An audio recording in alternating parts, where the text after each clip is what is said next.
Is there hope for those of us who've turned away from God? Is there hope even for those who actively fight against God? The answer is an absolute resounding yes. In today's chapter, in the Book of Mormon, Mosiah Chapter 27, we meet a character named Alma the Younger. He's part of this rising generation that has turned away from God that we read about in the last chapter. Be sure to see my playlist if you want to get caught up on that. Now, what's exciting about his story is although he's part of this rising generation that's turned away from God, and he actually is one of the biggest antichrists out there, is that he does a complete 180. And he becomes one of the greatest defenders of the church and of Jesus Christ there could possibly be. So he has a miraculous conversion story here, and it offers hope to any of us where maybe we wonder if we're going to be able to make it, if loved ones are going to be able to make it. The answer is clear here, that God is holding out his arm of mercy, and our timetable is our own, and the timetable is also God's. And we can't always control that. We don't always know how it's going to work out for those around us, but we can have faith and hope that if this guy, Alma, who was one of the biggest sinners on the planet, turned into one of the greatest evangelists of all time, that there's hope for any of us who struggle. So there are so many great lessons in today's chapter of the Book of Mormon. So let's go ahead and dive in. It's a pretty long one, but it's also one of my absolute favorites. And by the way, spoiler alert, Alma the Younger, this character we're about to meet, he is in many chapters of the Book of Mormon moving forward. So he ends up being like one of the main heroes of this book, a very, very key figure and a fascinating human being. We're going to hear a lot more from him in the future. So, all right, let's start with the summary of this chapter and then get going. And just as a reminder, I'm not an expert on the Book of Mormon. I'm not a scholar. I'm just a lifetime member of the Church of Jesus Christ of Latter-day Saints. I love this book. I feel the Spirit when I read it. It gives me answers to my life because I approach it as Scripture, and there are so many truths embedded in here. So I hope you have a positive experience with it as well. All right. So the summary for this chapter is Mosiah, who is the king, he forbids persecution and enjoins equality. Alma the Younger, the guy we're going to hear more about here, and the 4 sons of Mosiah, his best buddies, seek to destroy the church. An angel appears and commands them to cease their evil course. Alma is struck dumb, meaning he can't talk. All mankind must be born again to gain salvation. Alma and the sons of Mosiah declare glad tidings. So I love how it points out already at the get-go in this summary, we must be born again to gain salvation, which is a message that Jesus Christ made clear during his ministry, that we must become born again. So this chapter will touch on that theme of being born again. All right, verse 1. And now it came to pass that the persecutions which were inflicted on the church by the unbelievers became so great that the church began to murmur and complain to their leaders concerning the matter. And they did complain to Alma. And Alma laid the case before the king Mosiah, and Mosiah consulted with his priests. So of course, to remind you, in the previous chapter, there's quite a big group of people who are leaving the church, and then some who are just plain mocking the church. And there's beginning to be a lot of persecution against the church. And now, of course, it's getting heavy and difficult to deal with. So the powers that be are consulting. What do we do here? It came to pass that King Mosiah sent a proclamation throughout the land round about, that there should not any unbeliever persecute any of those who belonged to the church of God. And there was a strict command throughout all the churches that there should be no persecutions among them, and that there should be equality among all men. All right, so this is a wonderful foundation for any government, which is don't persecute anyone because of their religion, and there should be a general equality and respect from one human to another. That they should let no pride nor haughtiness disturb their peace, that every man should esteem his neighbor as himself, laboring with their own hands for their support. Yea, and all the priests and teachers should labor with their own hands for their support. In all cases, save it were in sickness or in much want, and doing these things they did abound in the grace of God. So these are very important principles, that they love their neighbor as themselves, very basic foundational commandment, and also labor for your support. Be self-sufficient. Don't become a tax liability, or don't become a mooch on the government or a mooch on your neighbors. Like, pick yourself up, do your part. And that as everyone did this, of course, in the cases of sickness or, some extremity, that in everyone doing their part, they abound in the grace of God. So it gives us a good, little thought of how to abound in the grace of God. Do your part, love your neighbor. Okay, verse 6, there began to be much peace again in the land, and the people began to be very numerous, and began to scatter abroad upon the face of the earth, yea, on the north, and on the south, and on the east, and on the west, building large cities and villages in all quarters of the land. And the Lord did visit them and prosper them, and they became a large and a wealthy people. So we'll just pause for a second and say, these are correct principles that lead to prosperity. Notice not everybody was a Christian. Not everybody believed the same. There was some conflict among belief systems, but by showing each other love and respect, and by everyone working to take care of themselves, there was peace and prosperity. And that is a lesson for us today, that obviously not all of us believe the same. We often have very conflicting, even opposing beliefs, but we can look at each other with love and respect. Everyone is deserving that basic human kindness, and to be able to meet their own needs, and to have, respect. And that each person, by lifting their part, doing their part, no one was becoming a burden. When individuals are not willing to work and do their part, then it becomes really heavy on those who are willing, and there becomes resentment on all sides. So that was completely sidestepped in this wonderful system of prosperity that they have entered into. Now, again, they don't all believe the same, but they have love and respect, and they're all working hard. A great thought for the rest of us in these days. Now the sons of Mosiah were numbered among the unbelievers, and also one of the sons of Alma was numbered among them. And he, being called Alma after his father, nevertheless he became a very wicked and an idolatrous man. And he was a man of many words, and did speak much flattery to the people. Therefore he led many of the people to do after the manner of his iniquities. And he became a great hinderment to the prosperity of the church of God, stealing away the hearts of the people, causing much dissensions among the people, giving a chance for the enemy of God to exercise his power over them. And now it came to pass that while he was going about to destroy the church of God, for he did go about secretly with the sons of Mosiah, seeking to destroy the church, and to lead astray the people of the Lord, contrary to the commandments of God, or even the king. And as I said unto you, as they were going about rebelling against God, behold, the angel of the Lord appeared unto them, and he descended as it were in a cloud, and he spake as it were with a voice of thunder, which caused the earth to shake upon which they stood. So we'll just pause there. We leave Alma here talking to the angel, but we'll just back off for a second and just review a couple of little items here. He was the prophet's son. So his father, Alma, was the one who heard the prophet Abinadi way back when they were living elsewhere.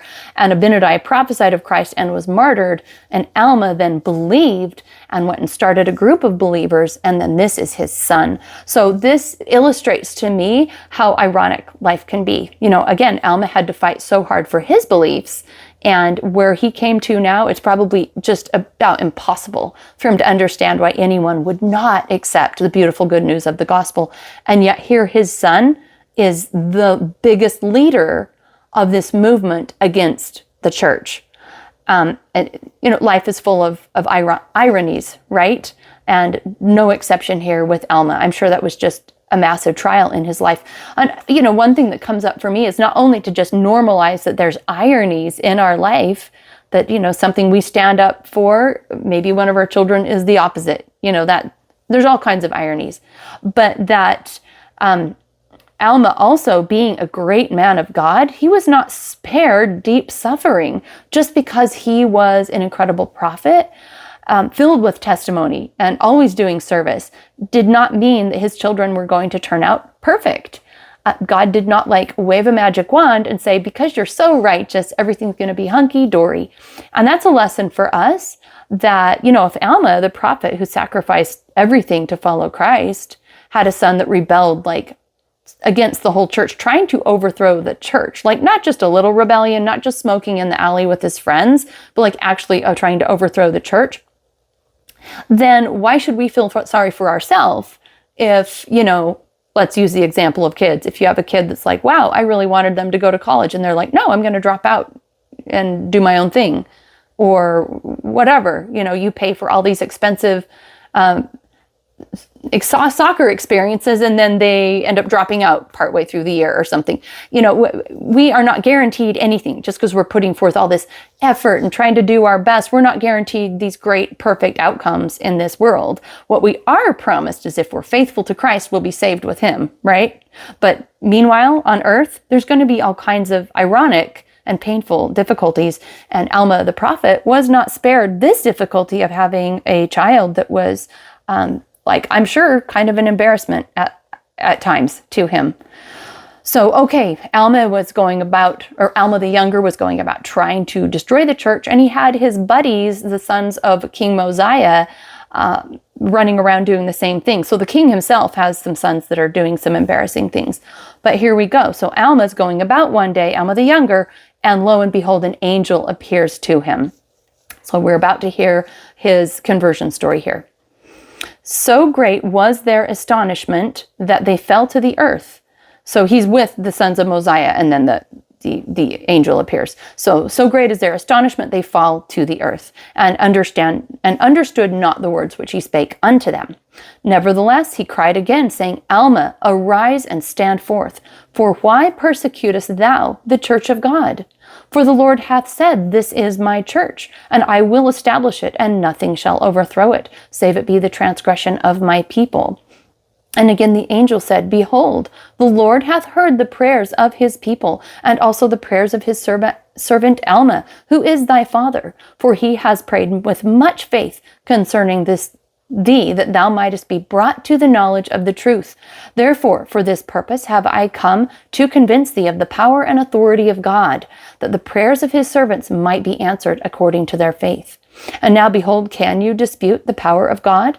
For behold, doth not my voice shake the earth? And can ye not also behold me before you? And I am sent from God. Now I say unto thee, Go, and remember the captivity of thy fathers in the land of Helam, and in the land of Nephi.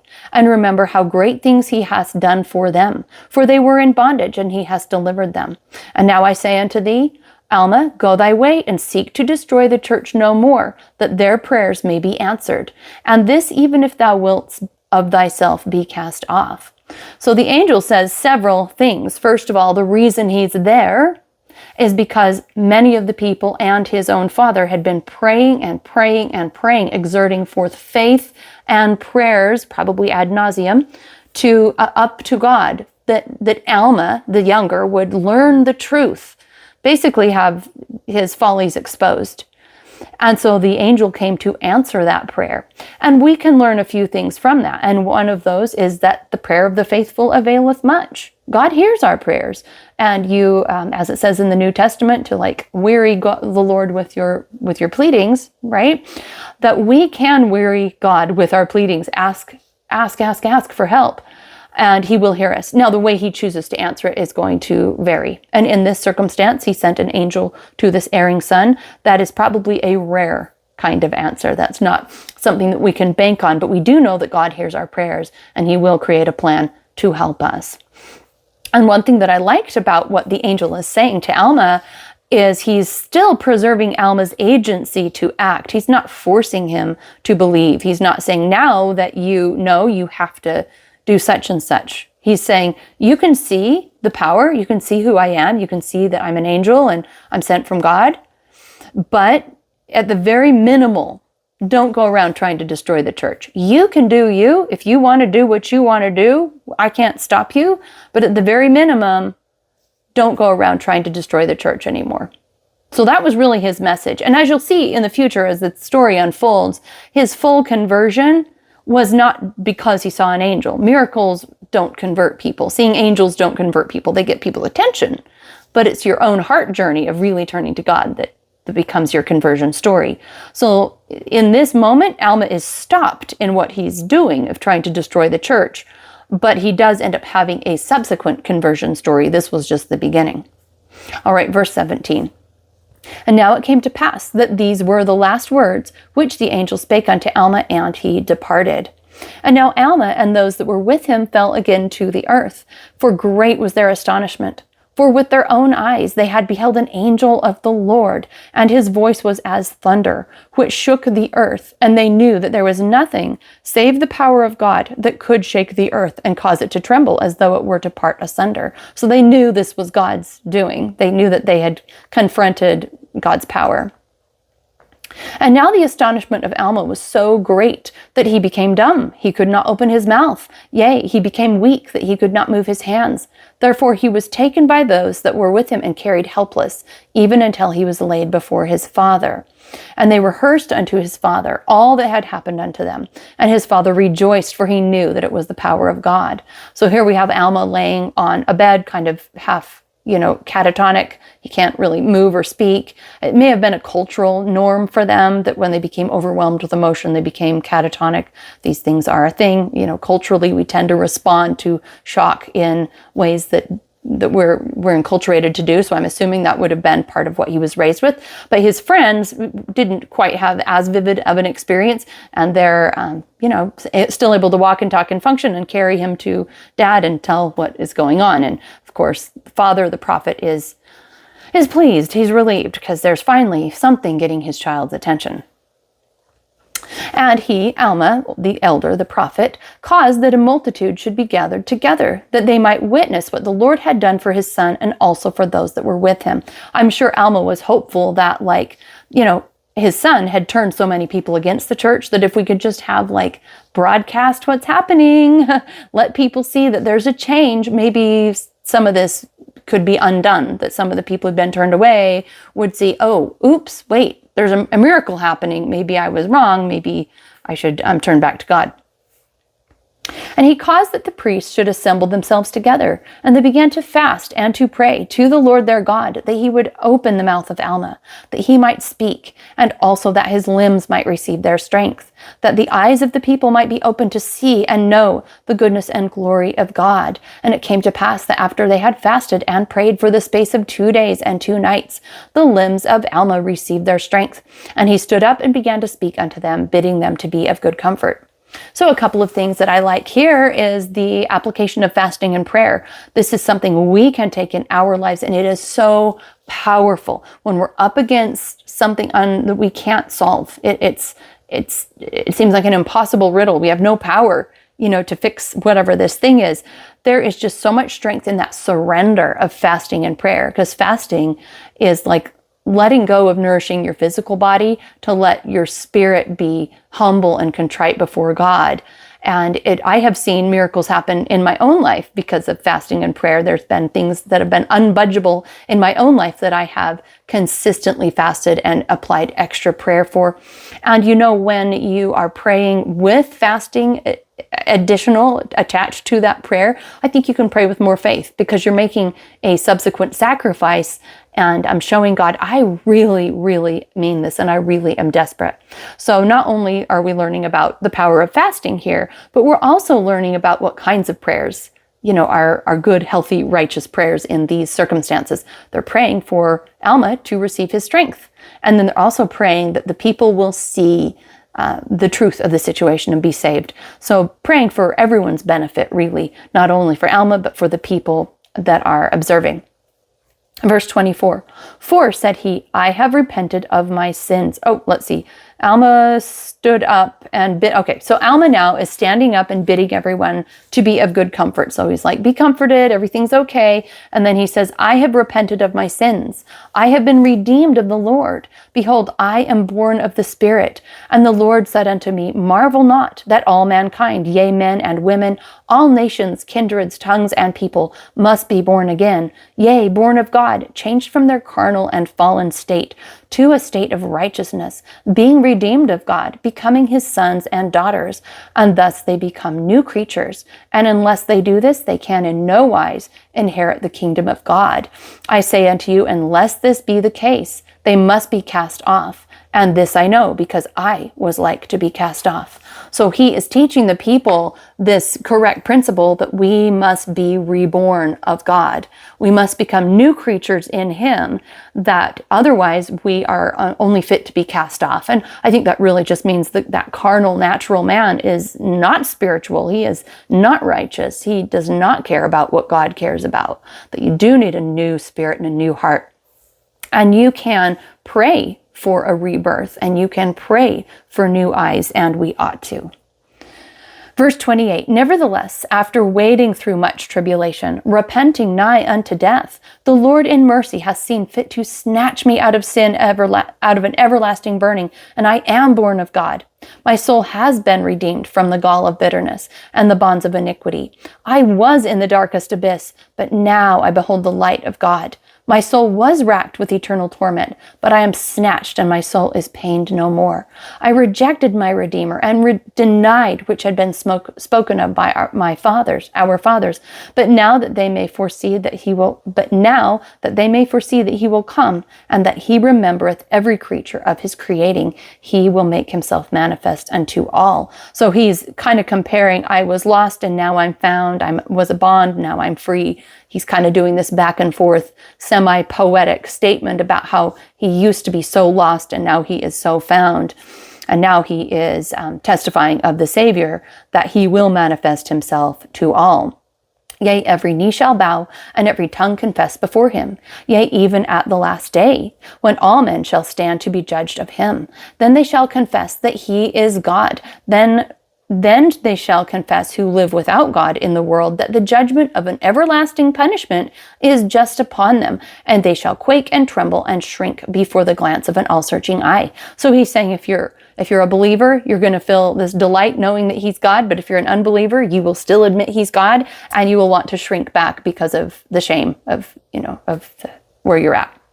And it came to pass that Alma began from this time forward to teach the people. So he's having a complete change, not just for his own self, but he's bringing other people along with him. So he's teaching the people and those that were with Alma at the time the angel appeared unto them, traveling round about throughout all the land, publishing to all the people the things which they had heard and seen, and preaching the word of God in much tribulation, being greatly persecuted by those who were unbelievers, being smitten by many of them.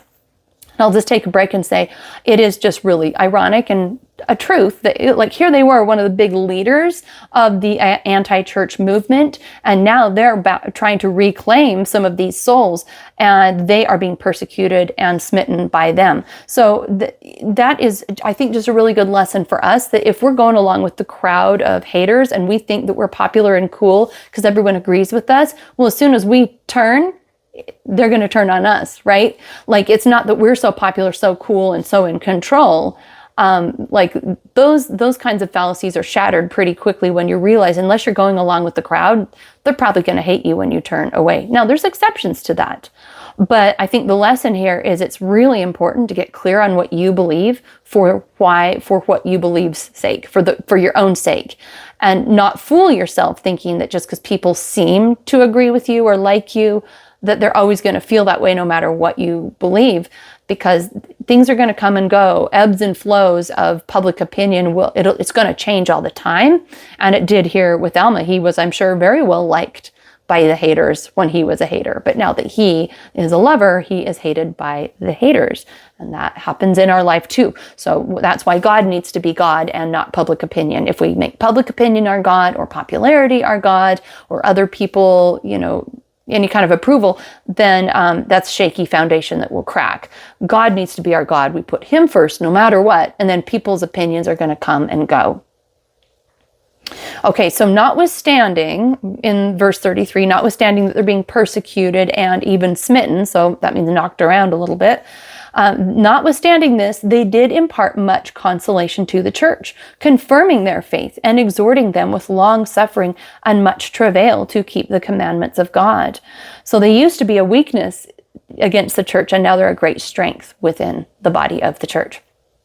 And the four of them were the sons of Mosiah, and their names were Ammon, Aaron, Omner, and Himni. And this is a different Ammon than if we go back a good chunk of chapters, that Ammon the explorer that found the people of Limhi. totally different Ammon.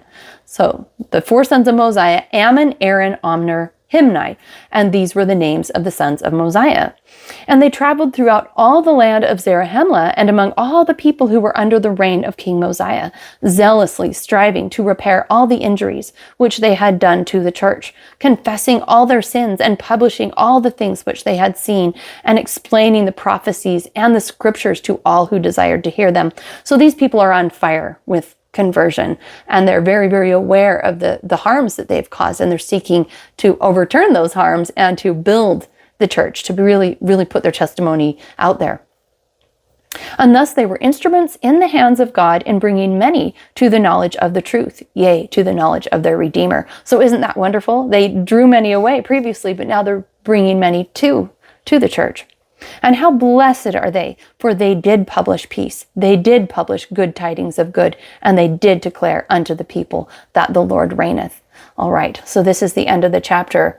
So the message here is clear, and there are many messages in this chapter because there's so many if you zoomed in on, there's multiple verses. If you zoomed in on there's a whole sermon in there. But just overarchingly, if you look at the message of this whole chapter, it's that prayer works. I mean, not in a vending machine kind of way, because we can't control how the prayer is going to be answered, but prayer works. Alma the Elder prayed for his son, and there were answers. There was movement.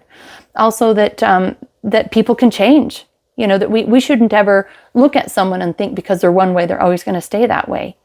People are constantly in a state of reinvention and recreation and regeneration within themselves, and they can have remarkable experiences where they're born again, and he had this kind of experience. Another good reminder here too is where it talks about the importance of being born again, for us to remember, have we been born again in Christ? And if we have, are we still there? Or do we need a renewal yet again of that? So I love this. There's that and so many more lessons. So I'd love to hear from you if there's something that stood out to you in this chapter, to be sure to put that in the comments so other people can benefit. And I look forward to seeing you in the next chapter.